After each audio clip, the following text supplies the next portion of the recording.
Positive economic growth expected in 2019. And in our crosstalk, Vietnamese property market to thrive this year. Hello there and welcome to the first edition of BizLine in 2019. We do hope that you have enjoyed your holiday with families and friends. And as usual, let's begin with some economic highlights over the past week.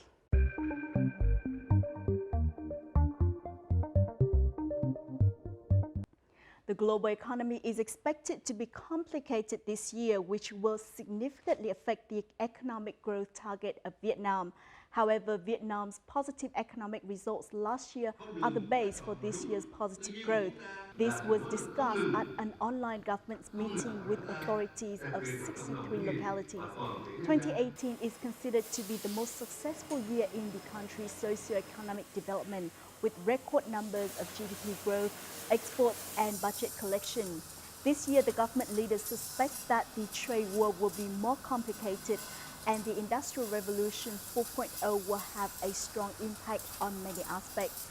Therefore, Prime Minister Nguyễn Xuân Phúc has directed ministries and localities to focus on ensuring macroeconomic stability, control inflation and improve the business environment, as these will be the foundation for growth.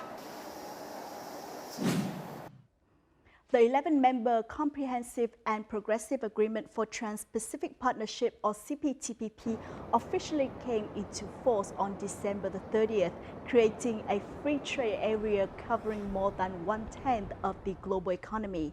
The CPTPP is one of the most comprehensive trade deals ever concluded and strips 98% of tariffs for 11 countries with a combined GDP of more than 13.5 trillion US dollars and close to 500 million consumers.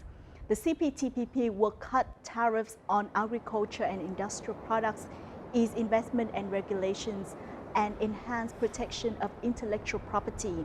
It is expected to promote economic growth and poverty reduction, create more jobs, and improve living conditions for people of member nations.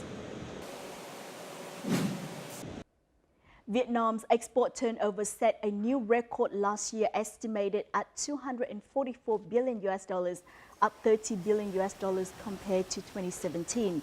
Export revenue of the domestic economic sector rose over 16%, while that of the foreign direct investment or FDI sector expanded by 13.2%, accounting for almost 72% of the total turnover.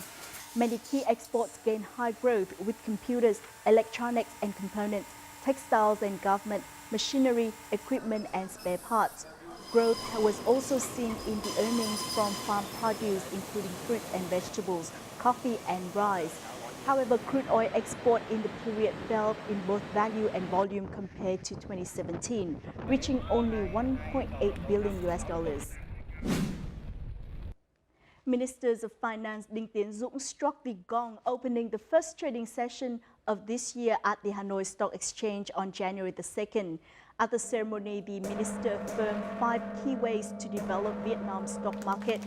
They include restructuring the market, merging the Hanoi and Ho Chi Minh City stock exchanges, developing new securities products, upgrading the market, and completing the legal framework for a securities market. Investors are waiting for results of business performances in the fourth quarter to decide their future investments, and some are positive about banking stocks.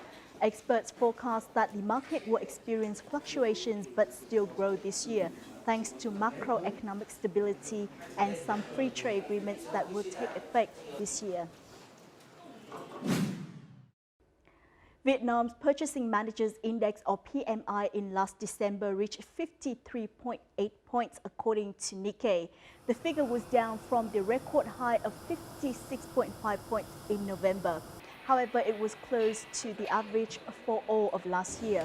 According to global information provider IHS Markit, 2018 witnessed the best results for the manufacturing sector since the first PMI report in 2011.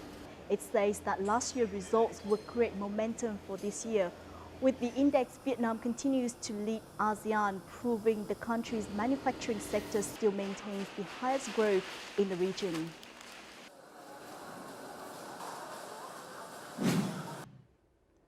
Regarding the use of public assets to pay investors in BT or build transfer projects, the Prime Minister has just issued a new resolution to limit the loss of state property while implementing this form of investment.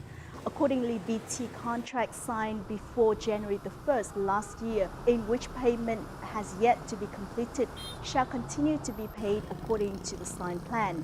As for contracts signed after the above term, the Prime Minister asked the local ministries to review and negotiate in accordance with the law. If in the process of reviewing violations were detected, they must adjust, even cancel the contracts, recover the lost public assets and issue penalties to the groups and individuals responsible. Those are some economic highlights over the past week. Up next in our crosstalk, we'll discuss the forecast for the Vietnamese property market in 2019.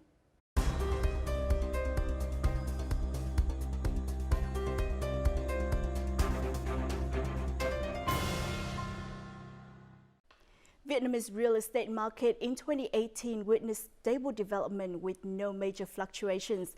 This could be seen in the stable number of transactions, decreased level of inventory and stable prices. Market watchers therefore expect similar scenarios to take place in 2019. Would that be possible? We now delve into the current situation now and do some forecasts for the market performances next year through our talk with Mr. Matt Powell, Director of Savills Hanoi, who have spent years working and analyzing the Vietnamese property market. Thank you so much for joining us. Thank you for having me. Now, taking a look back, could you please sum up the Vietnamese real estate market performance in 2018?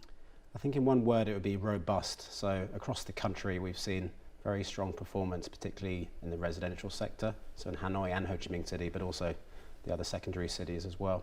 This is driven by very strong macro economy, so very strong growth in GDP, a lot of FDI coming into the country, very strong retail sales, a lot of growth in hospitality and international arrivals, for example. If we look at some of the other sectors, so the commercial property sectors, the office market performing very well in Hanoi and Ho Chi Minh City. Occupancy rates are very high in the CBDs of both cities and in some of the outer districts. So this is driven by a growth in confidence, right, in all the office occupiers. So manufacturing companies, service companies are all expanding and more companies coming to Vietnam. So a very thriving office market. Some of the standout winners have been the hospitality sector. It's been very strong. So I think if you've traveled in the last year or so in Vietnam, you've seen that some of the cities, Da Nang and Nha Trang, etc., have been, in really high demand. Lots of international arrivals, which is up 30% year on year, and that's a huge number to increase by a third for international arrivals in the country. So that's very positive for hotel owners, and we've seen a bit of a boom in hotel construction up and down the country. One of the other standout winners for the year was the industrial property sector. So Vietnam, a hotspot for industrial investment and manufacturing. So a lot more industrial real estate happening in some of the hubs near the major ports in the north, south and central cities as well. So chúng ta vẫn là một cái thị trường rất hấp dẫn và đang đứng thứ 3 trong cái khu vực ASEAN. 2019 sẽ tiếp tục là một năm của thị trường phát triển ổn định và có sự thanh lọc. Tiếp tục tăng trưởng rất là mạnh ở tất cả các phân khúc, chúng ta phải khẳng định điều đấy. Và nếu mà sâu hơn thì trong vòng 5 năm tới. Industry insiders agree that the Vietnamese real estate market shows no signs of slowing down and will keep growing in 2019, most likely. Vietnam has a population of 95 million, where 50% are aged below 30, and with a rapidly growing middle class. Market research firm Nielsen estimated the size of the middle class to reach 44 million in 2020, and the figure could be even 95 million in 2030. And this is the target of the Asian investors who are focusing on the high end of the market. And another reason is Vietnam's location, which makes traveling from and to most Asian countries so quick and easy. Demographic changes are part of Vietnam's real estate overall transformation, evolving from the speculation-driven cycle in the mid-2000s into a more diversified and stable environment.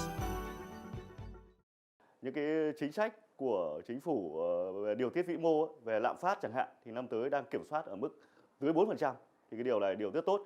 Và cái điểm thứ hai ấy, là có một phần chính phủ điều tiết về cái tín dụng trong bất động sản, khẳng định là chính phủ đang kiểm soát về cái nguồn cung, cái tốc độ đô thị hóa của Việt Nam đang rất cao, là một đất nước đang phát triển có thể hàng đầu của châu Á và thế giới, nên là cái tốc độ di dân cơ học từ các cái tỉnh đến các cái thành phố lớn đang rất là tốt, và cụ thể là cái số lượng người giàu cũng đang tăng rất nhanh. Suffering from a housing bust in 2009, the market recovered in 2013 and has seen a constant and fast growth since then. Now, you've mentioned a little bit about the new trends in the real estate market in Vietnam. So, do you expect any new trends coming in this year? In urban development particularly, we're seeing a trend towards smart cities, a lot of urban management and smart city development. A lot of this is being brought in by some of the regional investors, particularly Japan, Korea, etc., Singapore. We're seeing a trend towards higher tech homes. So people are looking for these additional facilities in the homes, and they have higher expectations. Quite often these might be first-time purchasers, so people in their 20s, for example, who will have higher expectations for the connectivity of their property. So there's a change in demand in the product side, so the design, the function. If we look geographically, then we're still seeing more and more demand for some of these outer districts in the cities. So if we look at Hanoi, for example, so Long Bien, Gia Lâm, Dong An, starting to come to the fore now, and will continue into 2019. If we look at Ho Chi Minh City, we've got the spread into Thu Thiem and other districts of that city as well. Da Nang and some of the other secondary cities, Haiphong particularly, up in Van Don, near the new airport, are really developing. So there's a geographical trend for new hotspots, a technical trend, and also a change in products for 2019. I think the key factor, I guess, or the key word would be, sophistication. Is becoming a much more sophisticated market. Buyers know what they want, they know what they need, and they're making sure that developers are providing it. Could you explain a little bit more about the hotspots in the real estate market that you've mentioned earlier? So geographically, Vietnam has a lot to offer. So we've got our major cities, Hanoi, Ho Chi Minh City. These are expanding and growing cities. So there's new urban districts being opened up by new infrastructure developments. So what previously were inaccessible locations are now very, very potential residential or commercial locations.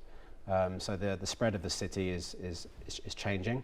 It's not just, if we look at Hanoi, for example, it's not just Hoang Kiem, which is the CBD anymore. In the commercial sector, we've seen multiple CBDs and multiple business districts.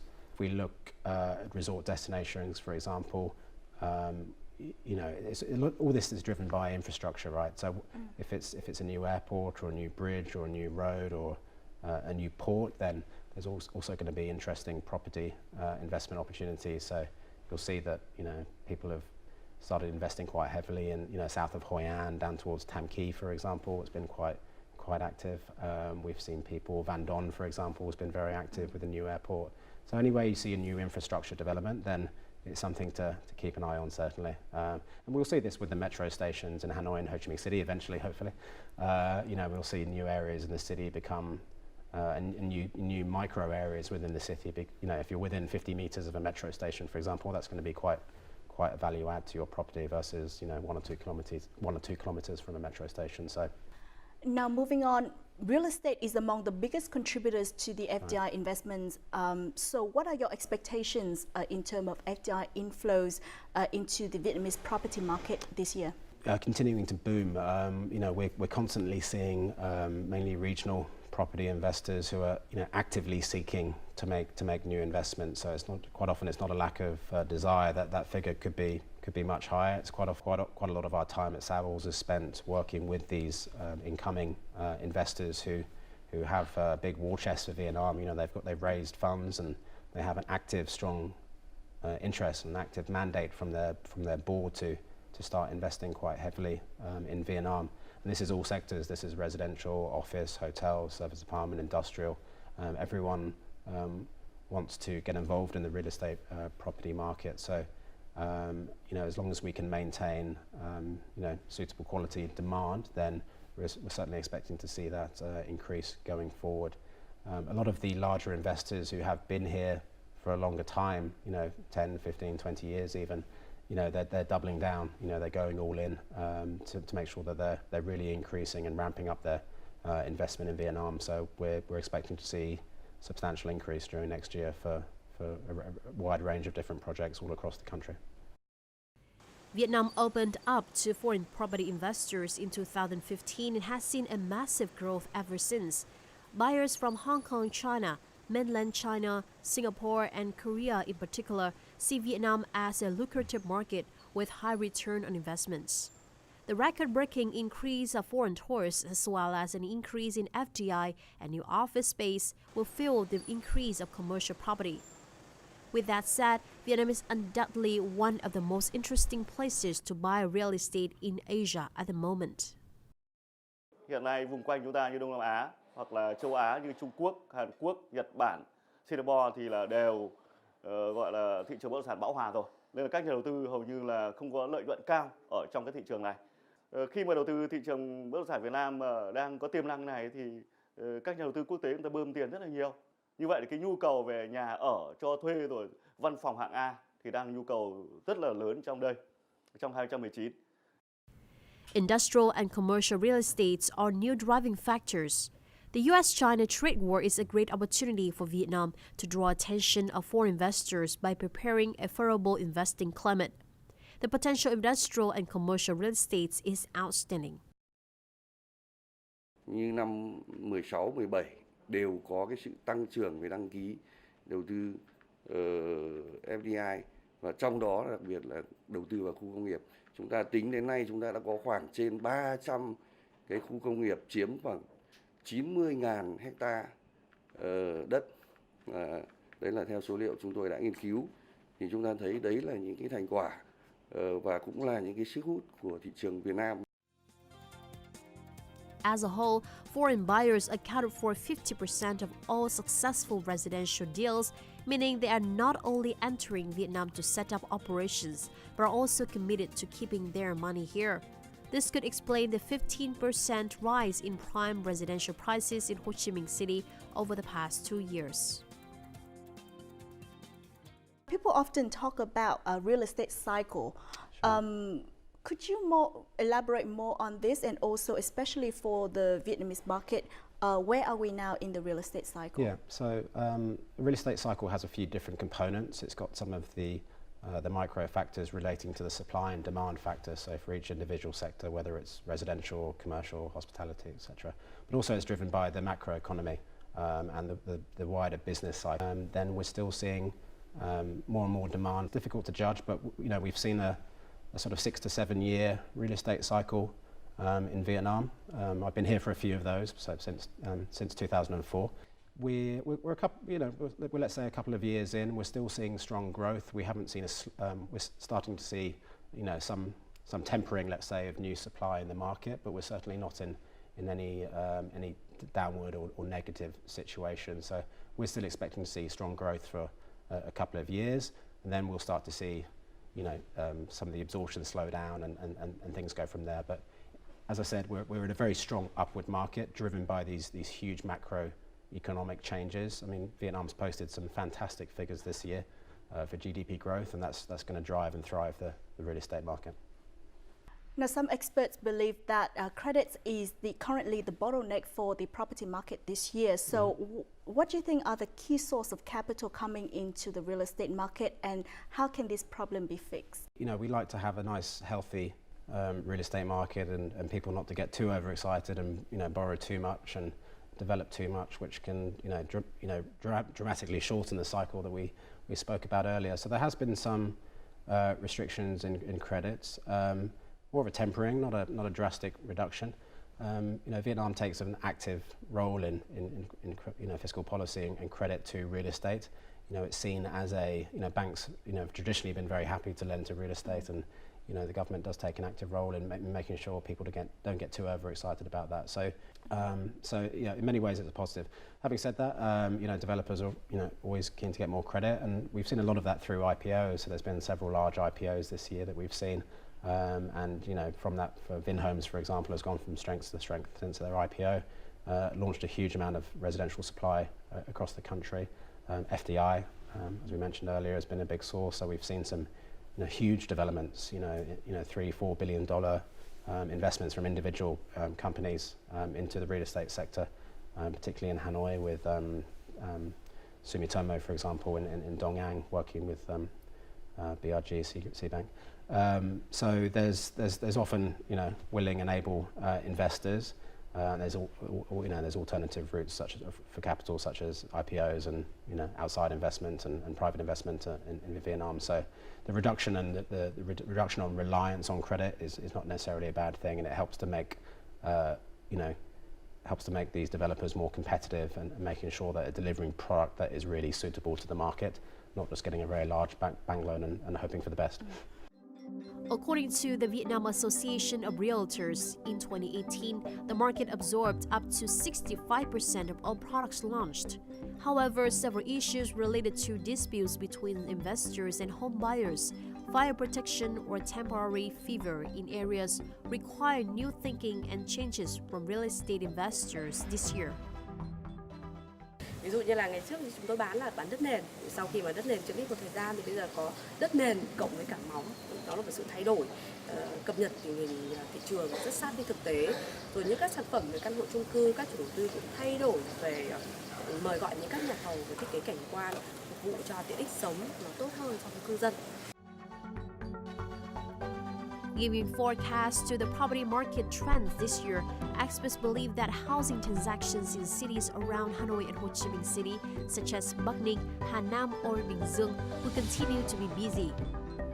For apartments, by no means it's a high-end or luxury market being left behind. Tức là cái phân khúc mà nhà ở dưới 2 tỷ, kể cả chung cư và lẫn nhà đất ấy, như chúng ta thường nói thì sẽ rất là thị trường, người mua rất là đông. Và thứ hai là phân khúc chung cư hạng sang mà tất cả những dự án mà đang áp dụng với công nghệ 4.0 và xanh thì là đang thiếu nghiêm trọng ở thị trường Hà Nội và Thành phố Hồ Chí Minh. Năm 2018 đã khép lại và chúng ta chứng kiến một năm sôi động và ổn định của thị trường bất động sản. Riêng quý 3 2018 thì chúng ta cũng chứng kiến được sự hưng phấn của thị trường. Và phân khúc cao cấp chiếm 1,5% tỷ trọng. Với phân khúc này có một lượng khách hàng nhất định và có tính thanh khoản khá tốt. Besides commercial estates, representative of the Ministry of Construction said that the demand for real people continues to be a concern. Năm 2019, bất động sản vẫn phát triển. Tuy nhiên có sự điều chỉnh lại cơ cấu. Chính phủ đang quan tâm với các cái nhà ở giá thấp, bởi vì chúng ta còn cái đối tượng mà cần cái nhà này còn rất nhiều. Also this year, the industrial estate segment will be particularly developed. Thus, the development of industrial zones must be better synchronized to attract foreign investors, and attention must be paid to commercial housing to meet accommodating needs. Các cái đầu tư vào khu công nghiệp thì luôn sẽ kéo theo cái phát triển cái thị trường bất động sản. Bởi vì vào công nghiệp sẽ có tạo ra việc làm, tạo ra các cái nguồn lực kinh tế, tạo ra các thu nhập và phải phát triển các cái hệ thống nhà ở, kéo theo các dịch vụ, kéo theo các hệ thống hạ tầng cho đơn vị ở. Thì đó là các cái nguyên nhân mà những cái yếu tố mà chúng tôi tin tưởng rằng cái thị trường bất động sản ở Việt Nam sẽ được hưởng lợi từ các cái hoạt động mà chúng ta tham gia vào các cái tổ chức kinh tế quốc tế. Following the development momentum from previous years, segments such as condotel, office towers, shop house may account for the bulk of 2019's activity. However, experts say there should be a clear legal framework for new types of real estate so that market can perform better. 2018 witnessed the boom in emergence in new products such as condotel, hometel, officetel, service apartment, and shop house. So what are the prospects for these products in 2019? With real estate products, you've really, investors and individuals really have to dig in and understand the fundamentals and what is being provided to them. So there's a few different categories you mentioned, but if you look at the condotel market, for example, we're typically referring to resort properties that might be connected to some sort of hospitality component, so a hotel. The key thing with any hotel or resort property is the management. Who's going to manage this and who's going to lease it out? We had an issue last year with a lot of rental guarantees, a very competitive market. Who's making this guarantee? You know, what's it backed up by? So I think buyers are being much more cautious about that type of property, and developers are moving back into, let's say, the safer, less risky options that they're providing to customers, such as branded residences and internationally managed resort residences, rather than own brand or unmanaged type resort residences. So I think we'll start to see a lot less condotel on the market, which for us is a bit of a relief, actually. Shop houses are a strong product. It very much depends on the development. So if it's a larger urban development, to have a shop house within that development can be a very, very strong investment. Some projects, Eco Park in Hanoi comes to mind, which has a very strong shop house development. Office Tel, has some merits. This is where you buy a property and then it's supposed to be an office rather than an apartment, right? I don't know many people that work like that, but I think it's an interesting alternative. It allows people to enter some of this type of property for typically a 50-year leasehold rather than a freehold property. So let's say it's kind of a secondary product, can be interesting. So I think that some of these can be positive, and some of the more risky, our preference would be to move more towards these branded type resort property residences, where there's a strong name attached to your property and you can be confident that it's going to be rented out and deliver you a strong return in the future. Given that an investor have 5 billion Vietnam dong or 220,000 US dollars for investment in the real estate sector, what are your suggestions for his investment this year? Well, firstly, congratulations. Secondly, with real estate, it's often, buy what you know, I think is always a safe bet. Do your research, don't feel you have to rush into it. There's lots of good opportunities. It depends on your risk profile. Depends how long you're willing to wait. There's some good land opportunities, for example, that are still very affordable, but if you look into the future, then there's some big infrastructure developments coming by, and that can have a dramatic increase on land price. If you're looking for a strong performing residential asset that you can rent out and get a good stable return, then there's plenty of good options in Hanoi and Ho Chi Minh City. If you're looking for more of a lifestyle investment, perhaps coupled with that return, then there can be some good resort property investments. So once again, thank you so much for joining us. Thanks for having me on the show. We can see from our discussions and also experts' opinions, moving on to 2019, Vietnamese real estate market will grow with generous supply, focusing on large projects, small cities with full service and completed infrastructure, and this will be the market-leading trend. And that also wraps up this edition of BizLine. For more news and updates, please log on to vtv4.vn, our YouTube channel at VTV4Go. Thanks for watching and goodbye for now. Okay, thank you so much, Matt.